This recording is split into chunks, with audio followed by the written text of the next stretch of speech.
اور جب موسیٰ نے اپنی قوم کے لوگوں سے کہا کہ اللہ تم کو حکم دیتا ہے کہ ایک بیل ذبح کرو، وہ بولے کیا تم ہم سے ہنسی کرتے ہو؟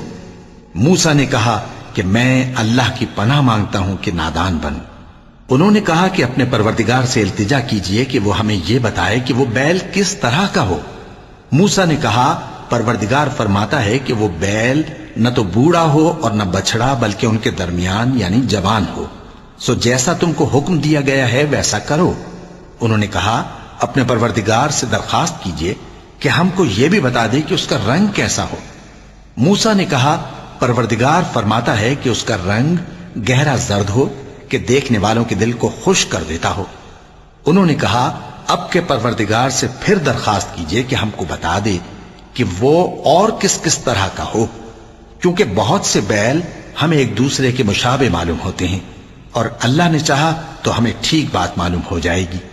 موسیٰ نے کہا کہ اللہ فرماتا ہے کہ وہ بیل کام میں لگا ہوا نہ ہو، نہ تو زمین جوتتا ہو اور نہ کھیتی کو پانی دیتا ہو، بے عیب ہو، اس میں کسی طرح کا داغ نہ ہو۔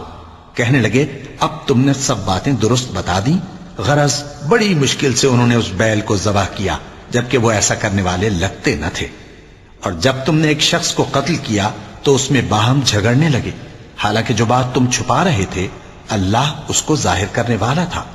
چنانچہ ہم نے کہا کہ اس بیل کا کوئی سا ٹکڑا مقتول کو مارو، اس طرح اللہ مردوں کو زندہ کرتا ہے اور تم کو اپنی قدرت کی نشانیاں دکھاتا ہے تاکہ تم سمجھو۔